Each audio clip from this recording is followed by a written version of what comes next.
नमस्कार सभी दोस्तों को। दोस्तों, आज की मेरी कहानी है तेनालीराम की कहानी और कहानी का शीर्षक है कि तेनालीराम और मोर की कहानी। जी हाँ दोस्तों, मगर आप सभी से निवेदन है कि आप हमारे चैनल पे अगर नए हो तो प्लीज़ हमारे चैनल को लाइक शेयर सब्सक्राइब जरूर करें। विजयनगर राज्य के अंदर राजा कृष्णदेव राय थे, जिन्होंने पशु पक्षी के साथ साथ अद्भुत और अनोखी चीज़ों का भी बहुत शौक था। यही कारण था कि मंत्रियों से लेकर दरबारी हमेशा अनोखी चीजों की खोज में लगे रहते थे।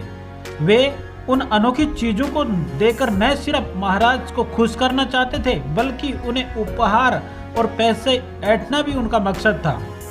एक बार की बात है कि महाराज का एक दरबारी उनको खुश करने के लिए एक अनोखा लाल रंग का मोर रंगाई करने वाले से रंगवा कर लेकर आया।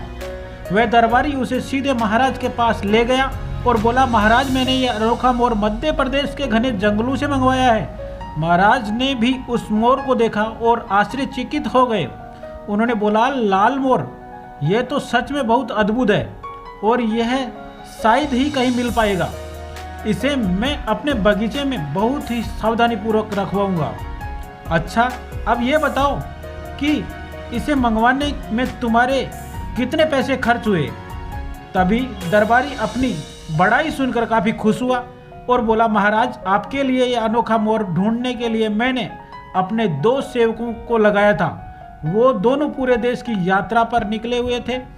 कई सालों तक इस अद्भुत चीज को ढूंढते रहे। सालों की खोज के बाद अब जाकर के उन्हें यह लाल रंग का मोर मिला है। इन सब में मेरे करीबन 25,000 रुपये खर्च हुए हैं। यह सुनने के बाद राजा ने तुरंत कहा, दरबारी को 25,000 रुपये दे दिए जाए। इसके साथ ही राजा ने यह भी कहा कि यह तो वो रुपए हैं जो आपने खर्च किए हैं। इसके अलावा 1 हफ्ते बाद आपको पुरस्कार भी दिया जाएगा। यह सुनकर दरबारी खुश हो गया और तेनाली की तरफ देखकर मुस्कुराने लगा।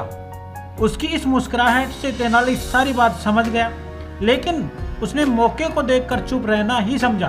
तेनाली का यह भी जानना था कि लाल रंग का मोर कहीं भी नहीं पाया जाता, तो वह समझ चुका था कि यह दरबारी कोई न कोई चाल चल रहा है। उसने अगले ही दिन तेनालीराम से उस रंगाई करने वाले व्यक्ति को ढूंढ निकाला जिसने मोर को लाल रंग से रंगा था।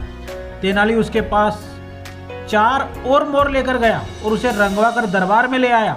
उसने दरबार में कहा, महाराज, हमारे दरबारी दोस्त 25,000 में बस एक ही मोर लेकर आए थे, लेकिन मैं 50,000 में उनसे भी सुंदर 4 मोर लेकर आया हूँ। राजा उस मोर को देखकर आश्चर्यचकित हो गए, क्योंकि वो मोर सच में ही काफी सुंदर और सुर्ख लाल रंग के थे। इसके बाद राजा ने तेनाली को 50,000 रुपये देने का आदेश दे दिया। ये सुनते ही तेनालीराम ने दरबार में बैठे एक आदमी की तरफ इशारा करते हुए कहा, इस इनाम का हकदार मैं नहीं, यह कलाकार है। इस कलाकार ने नीले मोर को लाल रंग में बदला है। यह किसी भी चीज को रंग में बदल सकता है, इससे यह कला है। यह सुनते ही महाराज सब कुछ समझ गए और दरबारी ने उन्हें ठगने की कोशिश की है। राजा ने तुरंत दरबारी को दिए गए 25,000 रुपये लौटाने का आदेश दिया और साथ ही 50,000 का जुर्माना भी लगाया और उनके साथ ही उसने कलाकार को पुरस्कार भी दिया। जी हाँ दोस्तों, इस कहानी से शिक्षा मिलती है कि देखा जाए तो इस कहानी में 2 सीख है। पहली यह है कि कभी भी लालच नहीं करना चाहिए और दूसरी बात यह है कि कभी भी किसी भी खूबसूरत चीज़ को देखकर जल्दबाजी में आपको फैसला नहीं करना चाहिए। जी हाँ दोस्तों, कैसी लगी ये तेनालीराम की कहानी? अगर आपको अच्छी लगी तो हमारे चैनल को प्लीज़ लाइक शेयर सब्सक्राइब जरूर करें, ताकि आपको मिल सके ऐसे ही प्रेरणादायक वीडियो। तब तक के लिए जय हिंद।